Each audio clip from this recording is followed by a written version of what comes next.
অভিষেক বন্দ্যোপাধ্যায়ের বিরুদ্ধে এবার দুর্নীতি রোধের ধারায় মামলা।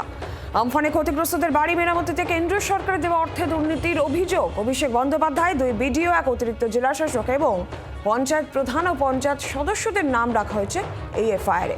এই ঘটনায় ইডি তদন্তের দাবি অভিযোগকারী বিজেপি নেতা অভিজিৎ দাস ববির। হাউস ফর অলে তুমি বাইরে 25% কমিশন দেবে আর দল সেগুলো সহ্য করবে কেন?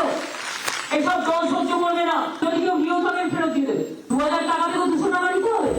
আবাস দুর্নীতিতে নাম ওঠা তৃণমূল নেতাদের কড়া শাসনি দিয়েছিলেন মমতা বন্দ্যোপাধ্যায়, কিন্তু তিনি নিজেও জানতেন না যে এই আবাসের দুর্নীতির অন্যতম মাস্টার মাইন্ড তার ঘরেই লুকিয়ে আছে। আমফান ঘূর্ণিঝড়ে আবাসের দুর্নীতিতে ডায়মন্ড হারবারে প্রায় 250 কোটি টাকার দুর্নীতির অভিযোগ। অভিষেক বন্দ্যোপাধ্যায়ের বিরুদ্ধে বিষ্ণুপুর থানায় এফআইআর।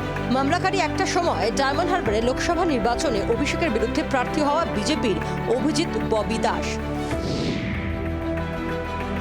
খোসা ছাড়ালে যেরকম একটার পর একটা দুর্নীতি সামনে আসছে, অভিষেক বন্দ্যোপাধ্যায়ের আরো এক বড় দুর্নীতি, সেই দুর্নীতি সামনে নিয়ে এলেন অভিজিৎ দাস ববি।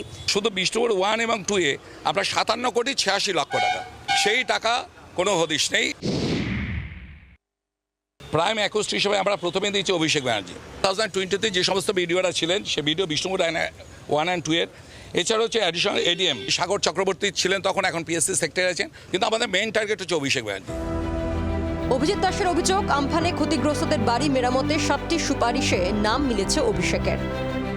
2020 সালে আমফানে যে অ্যালটমেন্ট করেছিল central government disaster management act অনুযায়ী প্রায় 250 কোটি টাকার মতন দুর্নীতি, প্রত্যেকটা রেকমেন্ডেড বাই অভিষেক ব্যানার্জি। সেখানে হয়তো দেখা যাচ্ছে যে 60খানা হচ্ছে অভিষেক ব্যানার্জি, একটা হচ্ছে বিডিও।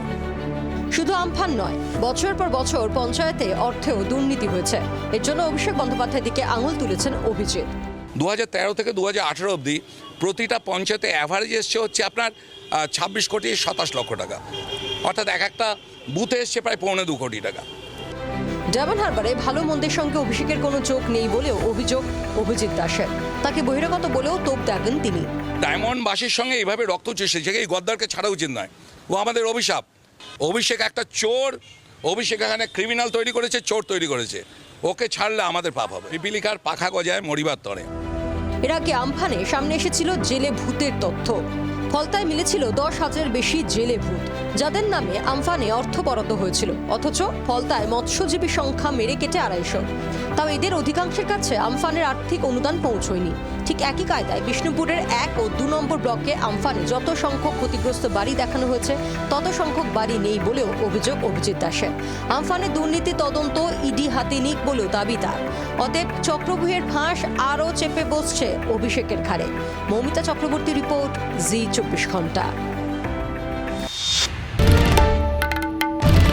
বাংলার আওয়াজ, বাঙালির আবেগ, জি 24 ঘন্টা।